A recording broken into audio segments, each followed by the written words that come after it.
Welcome to Energy Vista, a podcast on energy issues, personal and professional trajectory. A podcast where we make experts great again, contribute actively to the public debate and policy making around commodities, the geopolitics of energy, and trade. I'm your host, Leslie Pelti-Guzman. It's January 21st, 2026, and time for a new Energy Vista episode. Today, I wanted to tell you what keeps me up at night. As a parent, I worry about how history is being taught today. History is increasingly taught by activism driven themes, picked ideologically, instead of teaching history chronologically, which is less subject to bias. Classics are disappearing from literature curricula. Fewer students are exposed to the foundational texts that have shaped our society. And I also worry about how information is being consumed. We're still reading the news today, real journalism, not sensational YouTube shorts. As a parent, all this worry me. But if I'm wearing my professional hat on, with my expertise on the intersection of energy, trade, and geopolitics, my concerns take a different form. Few years ago, I strongly advocated for the US not to abort too soon its energy bonanza. I was worrying that the US, because of green activism and the push to become an electrostate or more based on renewables, that the US would shoot itself in the foot and cease to be this energy superpower based on fossil fuels, notably shale gas, shale oil. This has been a huge competitive advantage for the US to have this amount of resources for its economy at home and abroad. And Washington has rightly used this advantage as a tool of diplomacy and trade. Now I worry that the US is shooting itself in the foot by undermining its relations with key energy partners, notably Europe. However, even if Europe is really freaking out right now, I think that the reality is that Europe cannot do much in the short term. There has been an energy deal over the summer between the US and Europe. It remains to be seen if it's going to last, even if like the trade flows are more important like on the than this paper deal. So it was in any way a long shot, this deal, because of it was worth like $250 billion that the Europe should import such amount of energy. But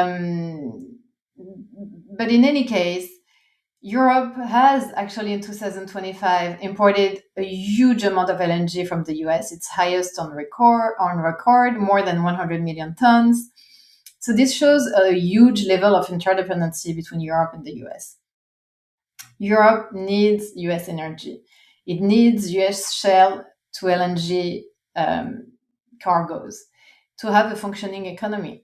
We all remember the shock to the system after the war in Ukraine started.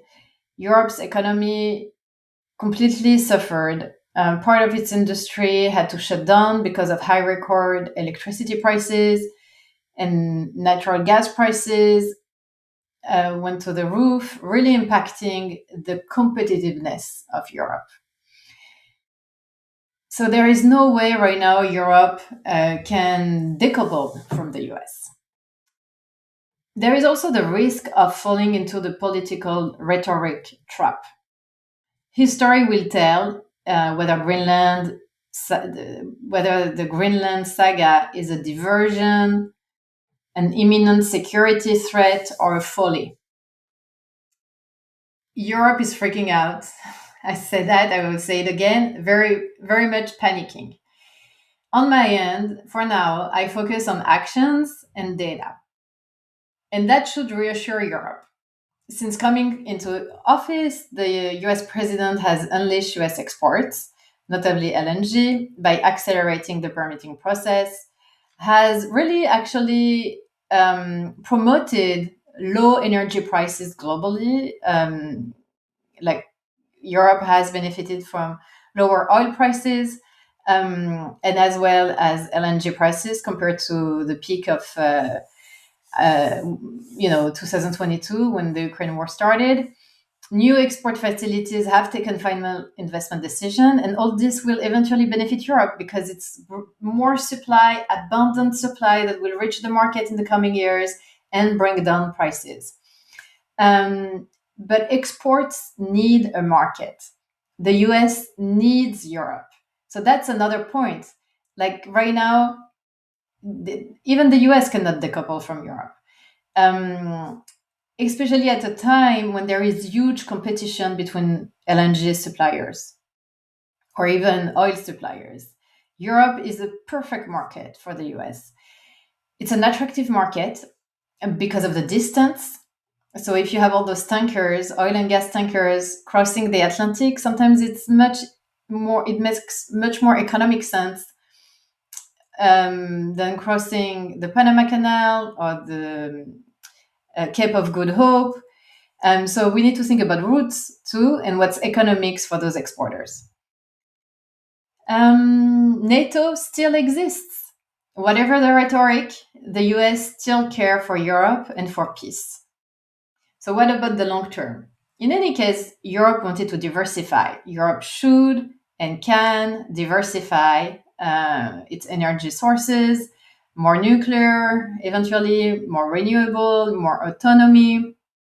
But we need to understand that Europe's electricity might also grow because of data centers, electrical vehicles, and the electrification in general of the economy. And this source of electricity for Europe needs to be competitive, affordable, and if possible, green. That's going to be a big challenge, especially if the amount of electricity increase. But we can be optimistic here. Even Venezuelan gas could benefit Europe one day, or unleashing Iranian energy could also profit Europe.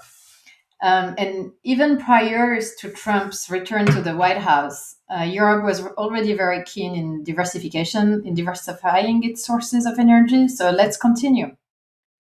Um, as someone who is both European and American, I have always advocated for strong transatlantic relations. Democratic countries have inspired the rest of the world and helped keep it safe. I think that the world is in a better place when the US is the policeman of the world, with some help of key allies that take their own responsibilities and share the burden. And I think it's a good idea to have more commitment from Europeans for their NATO military spending, for example. So these are great developments, and I like the concept of peace by strength. But the question remains: where does the strength stop? How far can economic leverage go, especially with allies? And is the US abusing its geoeconomic might? That's it for today. Thank you for listening. And I'll be back with a guest very soon. So stay tuned. And this is Leslie Pelti-Guzman saying good day and good luck.